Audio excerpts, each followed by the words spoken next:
Hi, my name's Mark Oskowitz. I'm from Charter Gable Leaf Farm in Colchester, Connecticut, and I want to thank you for joining in and learning about beekeeping with me. I'm going to be piecing together different videos. My attire might change as I as I do different videos. Tools and some of the things. First thing that we're going to do is just talk about maintenance for the hive and what you need to do to set up. Before your bees come, you've got a bit of homework, and we'll go over this a few times. The first thing is that we want to give the outside of this a nice coating of stain or paint. You know, exterior grade is what we want. We do not want to paint anywhere on the inside where the bees are. You can take this and stain this just as is. You don't have to disassemble it, but I will go over the simple ways of just taking off the roof because it will make assembling and putting on the legs a little bit easier. Yeah, anything that's exterior grade is fine. Exterior grade paint or stain. Since this is rough sawn wood, stain is going to be one of your friends with this. You could reuse some of the stain that you use for staining your deck. You know, my deck is stained with a cedar, a cedar colored stain. It really penetrates the wood. Why do we want to stain or paint these? It's because this right now, this wood is bone dry. It's fresh out of the workshop. And then also I put this in my greenhouse with a fan on it, which acts like a solar kiln, which then wicks away even more moisture from the wood and everything. So this is bone dry. It's ready to accept a treatment. If I didn't paint or stain it, then the outside of this would absorb water, and it would have a different moisture content than the inside. And what happens is that wood would expand on the outside and it would warp. Altogether, I've had top bar hives where I haven't stained them at all, and they've worked perfectly fine. This one in particular, because it has an observation window, I'm gonna want to put a coat of stain on this to prevent any of the functionings of that window from warping, and just to lengthen the life of it. Okay, so it's really to prevent warping. So as we go through this, basically we've got hinges here that have pins on them that we'll take out.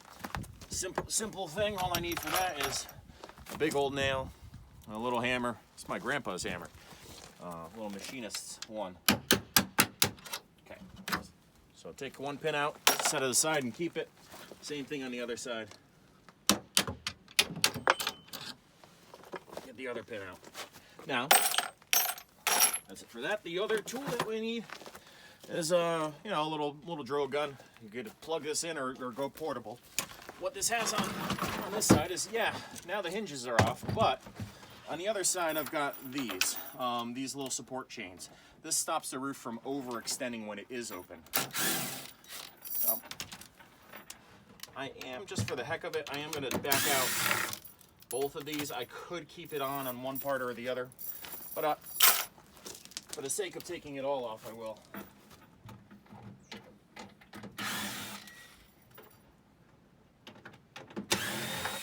All right. Again, saving everything. So what else? We are not going to paint or stain the inside of the hive. Remember, it is only everything on the outside. And that's because the bees, they will propolis the inside of this. They will totally coat this down with propolis, which sterilizes the hive, makes it airtight, and makes that womb environment that they can maintain. Okay, so again, now transporting this, you can transport them in parts. If you've got bees in it, of course, you're going to be locking this down. You're going to be transporting it at night. You're going to be corking the entrances, taking the legs off, keeping the roof on, and putting the whole thing in the back of a pickup truck. Because you don't really want bees coming out in the back of your SUV, just in case, if they're bouncing around. Transporting this now, before it has bees, well, this should be able to fit in the back of an SUV. I've got, my Jeep over here, set up. Just pan over there. So this shows how I've got, you know, one top bar hive in there already. I've got the bars, I've got the follower boards, and even the legs on top. One big thing though is that you'll see that I didn't have this set up to transport with any of that material inside the hive body. That's because this has a glass observation window, and I don't want that stuff bouncing around and breaking the glass. So if you got a hive from us and you're taking it home, you know, you're going to transport it with, you can transport it in pieces, and you can lay things on their side and everything. That's fine, to get that to fit correctly in the back of your car. But if you have an observation window, you don't really want to put anything inside here, or else you'll break the glass. The glass is pretty easy to replace. All you do is just go down to your local hardware store and you'd ask them to cut you a simple plate glass that is 6 inches by 36 inches long. You'd end up carefully taking this out and just using a bit of caulking to lay a bead of caulking around, and then place the glass in and let the caulking set. The easiest way to get the legs on is to flip it upside down without the roof on. And it's got 4 legs, of course, but you'll notice some details with the legs. Okay, with these, they fit nice and snug up against the inside wall. With the observation window, if there happens to be some sort of warping or whatever, in which case maybe this doesn't swing freely, or when the little nut is added on down here, this doesn't swing freely, then it would be okay to mount this leg on the outside. It's better to try and mount it on the inside, because then it gets supported by the wall of the hive and the end wall of the hive. Sorry. So again, we're looking at this right down here. Okay. So, basic things is that we've got 3-inch 9/16 hex bolts, 9/16 inch locking nuts, so that as we put them on, the little bit of plastic that's on the inside locks it in place and it doesn't come loose. And we also have 2 washers. That's to get a nice wide fitting of pressure here, where the end of the bolt comes against the wood, so that it doesn't bite down into the wood, it spreads it out. And then again on the other side, where the nut will come in, you'll have that on the other side as well. So sometimes it's handy to have a little hammer here, just to help find the holes and everything. Now, like I said, I'm just going to go around and put them in finger tight. For all of these, each leg gets 2 sets.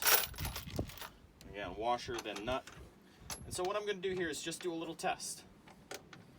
Is that when this is on finger tight, will I be able to open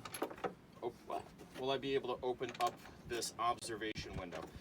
Like I said, there's no big deal if this doesn't work. Well, so it does work out. But if this just doesn't quite make it, one thing that I could do is I could take the bolt and I could flip it around. The head on the bolt is going to be smaller than the nut, or I could end up taking the whole leg and just mounting it on the outside. There's no big deal. Okay, now you'll notice that the ends of these, I do put an angle here, and I don't put an angle here. You might be like, well, why doesn't he just like make this sit flush against the ground? I intentionally want this to bite into the ground. So as we flip the whole hive over, this bites into the ground, and it helps to even like anchor it even further against the wind and everything, rather than having like a flat bottom against the ground. I'm assuming that most people are putting these out in a field or the edge of their yard, where this is going to set in and settle. It also makes it nice that if I needed to raise this leg to help level the hive, I could put a little shim under this, and the angle of this and the angle of the shim helps to just kind of like bring it up. It makes it a little bit easier to find level.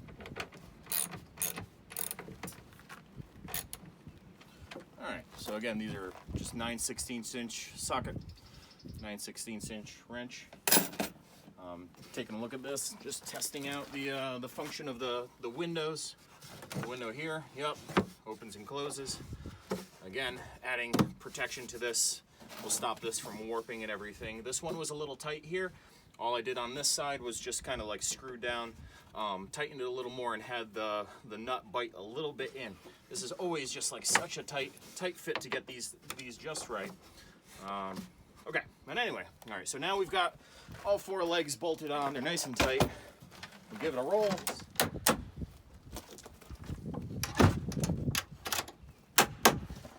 All right, and remember that I had these chains put on either side of the hive to stop it from overextending in the wind. I don't tighten these all the way down. I leave a little bit hanging out here, so there's a little movement for the chain. Okay, and then just test. Yep, good.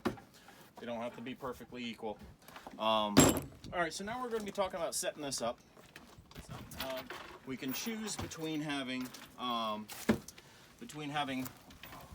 you know, one side entrance open or working the bees in the middle. I like to set this up so that the bees start off in the middle, and then I've got dead space over here and dead space over here.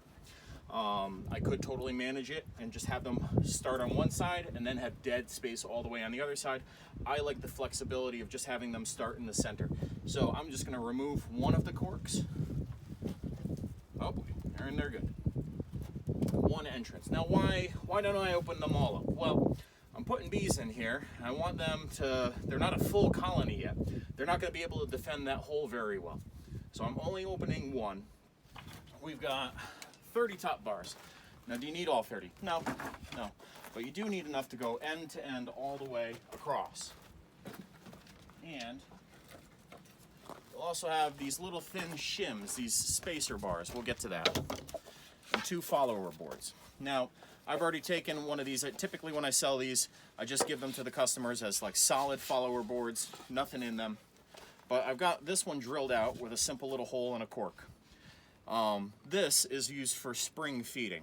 So what I'm going to do is I'm going to choose a side in one of the dead spaces where I'm going to have a jar feeder set up. So for now, I'll put that on this side. And you know, how much room am I going to give the bees in the beginning?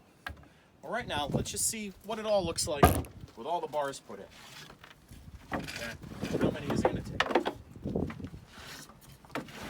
Do I need to worry which direction the comb guide is facing? No, because the comb guide is pretty much right dead center down the bar, so it doesn't really matter which way. And I just use 3 little nails because the bees are going to propolize this. They're going to lock this in place better than I could, and they're also going to, you know, put wax all around that and build their comb.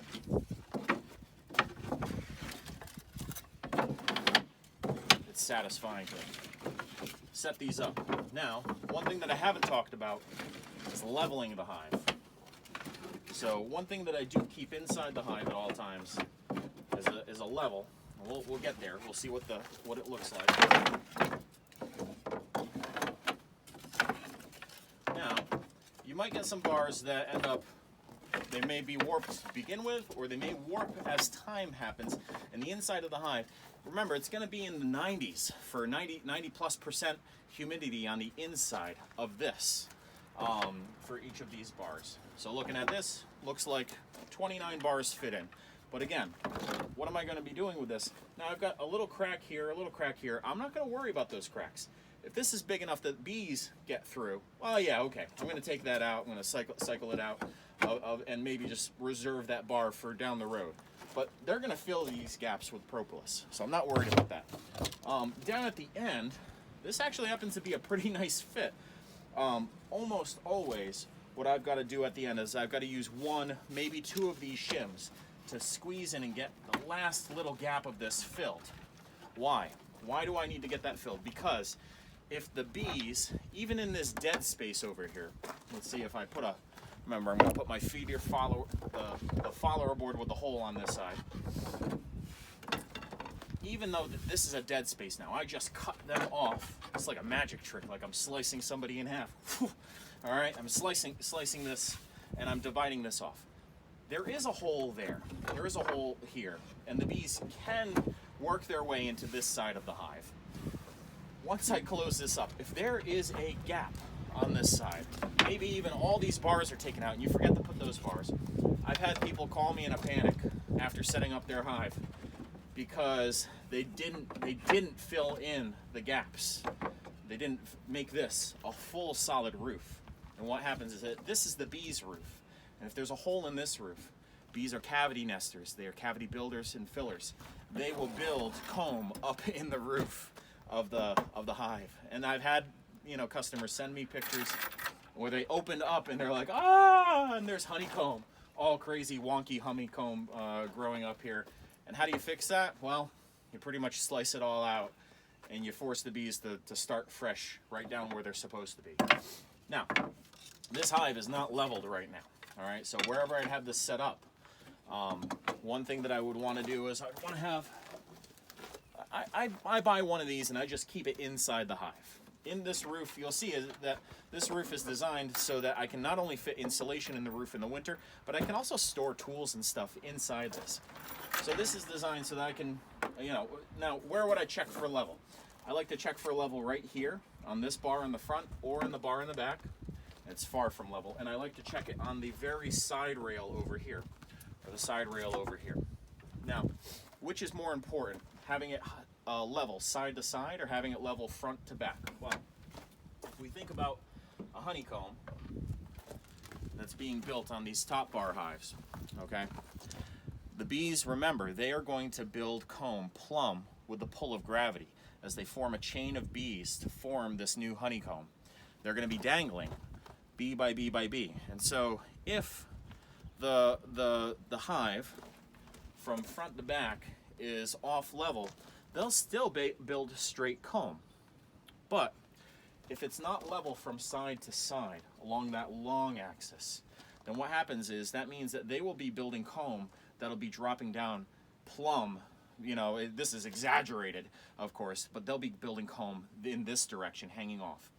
And it really means that what's going to happen is the next comb is going to be more exaggerated, and it will be locked onto the next bar and the next bar and the next bar. In order to really strive to get straight honeycombs in this that are full, like this one, straight full honeycombs like this. You know, you can look at that. That's pretty darn straight. One of the biggest things is just making sure that the hives are set up nice and straight. And if you were building your own top bars, really making sure that that spline that you have there, that starter strip, that is going right down the center of the bar. These bars, they are about an 1 3/8 to 1.5 inches across. It really depends on the moisture content of the wood. This is 1.5 inch, you know, across. But as the wood dries, it gets down to about that 1 3/8, which is the magic number in building hives. Yeah, so you can see this is all set up. You see how they propolized, coated this all, and they've really bound in. You see how I'm handling this too. I never pick up, I'm going to support it, I never pick up the honeycomb like this. It would snap right off. I pick up the honeycomb and I let it hold and dangle with gravity in that plane. Never side to side. It'll flop right off, especially if it's got brood or honey or anything inside of it. And so I pick it up and I inspect it, looking at it, and I can look up into the cells. I can hold it with one hand and look into the cells that way, you know, and I can get a full look of it all around. Okay. This is what you're shooting for. Nice, straight honeycomb. And how do we do that again? It's with the splines being set up right down the middle of the bars, and by making sure that this hive is level. As this settles in, it's going to not be level over time. It's going to get a little tilted from one side to the other. So you just keep this inside, and it reminds you, seeing this inside when you open up goes, oh, I should check to see if it's level. And then remediate it by adjusting the height of one of the legs, picking up, or putting your body on a corner and pushing your weight down will end up driving those legs into the ground. a little more. So you kind of determine, is it going to be better to try and push it down, or is it going to be better to try and lift up a cell?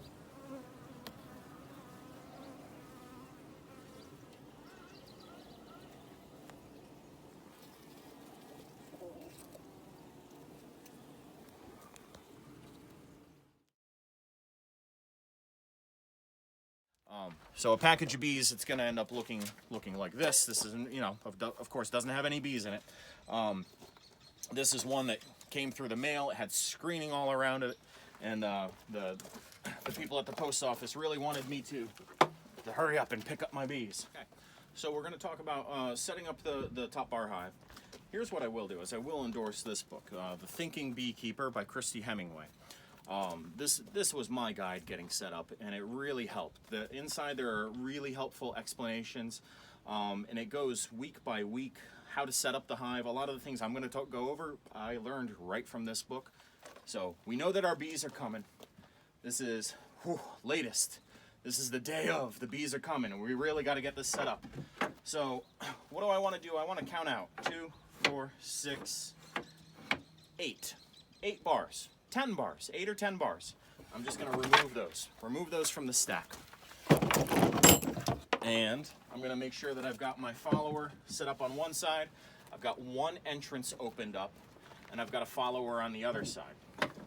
So, and what we're going to end up doing is having enough room to replace those 8 bars. Replace those 8 bars later after we dump in the bees. So I've got my space set up. I do also have my bars off to the side and ready to go, so that I can put them back in. And this is going to be the bees' home right here, this space. So this is, this is something that's very important. Now on the other side over here, this is where I'd probably be setting up a feeder on this side. So let's take a look at that. To set up this little package success kit, here's what I do. Is I take a top bar and I loosely wrap a little bit of wire around right through the honeycomb. And it's okay, there's a little bit of movement there. I try to center it down the spline, and I try to get it to hang plumb. Here's what's gonna happen is that the bees, they will lock this right in place. They will build comb around this and lock it in place. You don't have to go too crazy with it. What this does is it gives the queen a place to lay eggs right away. And it also starts to permeate the hive and make it smell like home. This is fresh wood. This does not smell like a hive. Now, the lemongrass oil serves a purpose as well. It mimics a pheromone that the bees release to say, hey, this is home. People who do swarm trapping and looking to catch swarms, they use lemongrass oil to bait their swarm traps to try and catch bees. So here's the thing, is that we don't want to overpower this. I don't want to put this directly on the wood. I don't want to permeate this. I want just a slow release. So I take this little Ziploc bag and I just leave a couple of the little snaps unsnapped, and I put this in, and I can smell it. The bees will smell it as well. I put it on the floor of the hive, and that just stays there for just a few days. And then I've got this inside. I start this at one end or the other of this cavity where the bees are going to live. So I'm going to start it here, and again, I've just got this laid on the floor. And what's going to happen is the bees will cluster up right around this. Now you're also going to have your personal protective gear on, all right? PPE, but this is for beekeepers, okay? And so I recommend that you wear long pants. For the most part, if bees are gonna, come after you, they're gonna go for your face. They're gonna go for your hair. They're gonna get tangled up in your hair. So I like these all-in-one little vest jackets, zip up, and they have a veil built right in. At the top, again, you're pulling the zippers from side to side and having that come down. And you're ready to go, except, well, my hands. Now, new beekeeper, I'm likely to get stung my first time, and that's going to make me drop things. It's going to lower my courage, make me kind of forget myself. So you're a new beekeeper, so buy a set of gloves, these telescope right over, and then you're ready to go. This gives you the confidence to work with the bees and know that you're not going to get stung. All right. and it allows you to work slow and keep things calm. On the inside I have a jar feeder, and this is just like a homemade little stand for it. Really all you need is this piece and this piece on the other side just to kind of hold the jar up. I use a bigger jar than this, but this is what the punches look like. You can totally punch this on your own. Just want to make sure that the holes aren't too big and that you don't have too many holes. Once that's in there, then I end up just putting on a few of the bars, just enough so that when the follower falls in at that little gap at the bottom that I've cut out, little notch there that I've cut out, they can go in and feed as they want to. You could also just take and drill a 3/4 inch or 1 inch hole right through the follower. That way they can feed. Outside there you can fill. Check the jar and fill it. I've got a bar here with a little bit of comb, just kind of like wired on. The bees will totally fix that up. I'm just gonna kind of put that towards one edge, make sure it's roughly you know, plumb with the earth. It gives them a place to where the queen can first start laying as soon as she wants. Want to open up 1 or 2 holes. I tend to just leave 1 hole open up, and once I start seeing that they have brood that's capped, then I'll open up a second hole, knowing that as the population increases, they'll be able to defend the extra entrance. So this is going to have the jar on the inside. It rests on this little bit of wood here. Now some people say that you can kind of like, you know, while the jar is in there, you can press down on one side to get it out. I tend to find that I need a little bit of pliers to just grab onto this and pull it straight out. So you'd end up popping this top off. It's going to be stapled on. Get those staples off. And another thing that I use is a spray bottle filled with 1-1 syrup. Spraying the bees all around, kind of coats them up, and gives them the job of cleaning themselves. It wets their wings, makes it a little harder for them to fly. So as you pull this off, the jar will be right on the inside, flush with this. And as you pull this up, gently pulling this up, eventually the bees they'll be all around the edges and the side of it. And I just kind of slide this over and slide this here.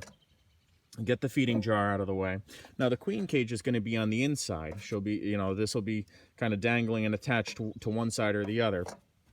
So you'll need to kind of like pry that out, and the queen will be in there. I put the queen cage not on this end bar, but on the next bar over.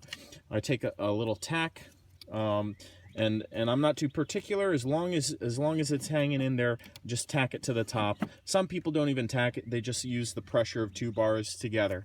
I tack it because as I'm thwunking the bees in here, I want her to be in there and her all set. Before I end up bonking the bees. Now, last stage, getting the bees in. You're going to use the bonk method. So, well, yeah, I just take that right off. But really what it's going to be is as you've got your veil on and everything, you'll probably like end up bonking them down to one side or another. Then you can end up taking this off, flipping it over. Of course, you'll have 2 hands. I only have 1. And then you can do a little bit of side-to-side action. Again, kind of bonk, slide, bonk, slide, sliding them out of the hole until most of them are out. You're never going to get all of them out. And what you can do after that is with the box, you can end up just kind of putting it on the ground. Some people put it on a bucket, but really, just put it on the ground as long as you're not crushing any bees. The bees that are in here, they'll work their way out. As the bees that are in the hive, eventually you can kind of like brush them in. If they'll be flying all around, it is what it is. Eventually get the bars in without crushing any bees. You'll get all the bars all the way across, and then, you know, you can walk away knowing that you've installed your first package. On the outside and the entrance holes, you'll see some bees, once they start to claim this as their home, right within the first few minutes, they'll start to be there fanning a pheromone from their abdomens. And the bees that are left in that cage, they'll know to come back here. That queen that's in here, they'll be attached to her, so they'll be saying, hey, this is home. They'll be drawn in, and they'll likely cluster. And if you have an observation window like this hive does here, you'll end up being able to see, and for the most part, you won't even see the cage or anything else. You'll just see a cluster for the first couple weeks before the comb starts coming through. Now, in about 3 days, you'll want to do an inspection 3 days, give or take weather and everything. So if you're looking at 3 days, looks like bad weather, maybe you do it on 2 days, maybe you do it on 4 days, but roughly around 3 days. You'll get your stuff on again. If you want to do a smoker or not, that's up to you. I just use the sugar spray, and I'll come in from this follower here. I'll loosen that follower up and then pull some of these out until I've worked my way over to the queen cage. And then I'll pull that out. It'll be totally covered with bees. Everything will be covered with bees. And I'll just kind of look to make sure that they ate through the marshmallow that was there. If not, I'll pull the marshmallow out. And then again, like maybe put it on the ground and let her come out on her own. You totally want to be careful that that you're not letting the queen out or dumping her out, because she really could just like up and fly right out of the whole hive. The package of bees is successfully installed in here. You no longer need this. Queen cage is in there, and now let's just talk about like buttoning this up and everything. Remember, I've got my follower board here, and that's creating a dead space over here where I can now feed syrup to them. So this is one of your homework jobs, is before your bees come, have some syrup ready to go, and you can make your own little jar feeder by taking a little nail and just putting a few little holes in the top of a mason jar.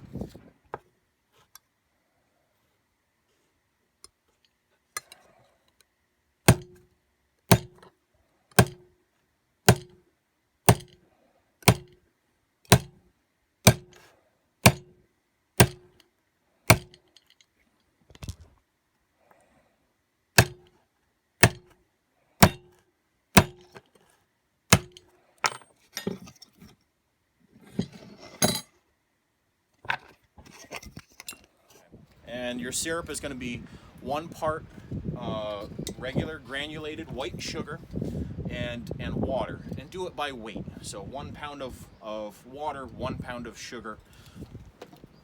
That's what we're feeding it. It's pretty darn close to nectar that they're getting from flowers. It doesn't have the essential oils and a lot of the other components. So you'd have this filled up with syrup, and this is the simplest little jar feeder. Basically, it's a couple pieces of wood. The jar's got a couple little punctures in the lid, and that's all you do. All right. Now, if this is dripping and it just keeps filling the bottom of the hive, well then, what's happened is you probably made the holes a little bit too big. Okay. It's going to drip a little bit, but it shouldn't drip. After the first 30 seconds or so of having it upside down. Enough should drip out that a vacuum forms, and then the bees will come right in through this little gap here and feed. So I set this up right on the floor of the hive, right next to this follower that's on this side. And it's got a hole drilled in so that the bees can go right from that follower to the emergency feed that's there. Now I'm setting this up so that if there's a cold snap or there's no flowers in bloom around yet, but I've got the package installed, this keeps the bees from starving. Bees can starve. They will starve if it gets cold and they don't go out to forage. Remember, these bees, this is a naked colony. It has no honeycomb. This is from a package. It has no honey. It has no comb to store anything. They are just living off of whatever they've got inside of them. And, if you've got a cold snap and they can't go out and get food, they'll starve. They will burn up all their energy, and they won't be able to go out and get any. So we give this to them in the hive so that they can go and get that as they need it. And then, again, we are replacing all the bars. This hive happens to be a tight fit, but remember, use any shims if you need to. And right at the end, I'm taking all these bars, and here's what you can do. A little trick is that you can take your hive tool, your standard hive tool, put in it at the end, and all you do is just give it a little turn and lever. And look, I'm able to squeeze down all of these bars, and I'm able to get plenty of space to fit this little shim in here. And now these are locked in place. We do have an observation window on this particular hive, and now comes the time where you can check in on the feed. You can check in on the bees and see how they're doing. You can get a little flashlight and even look, at nighttime to see what they're doing. You'll see that they're moving at night. It's fun times. You'll even see where the dividers are, and you'll see if bees are in those spaces where they really don't need to be, but the majority of the colony should be right here. And then again, remembering to lock this up.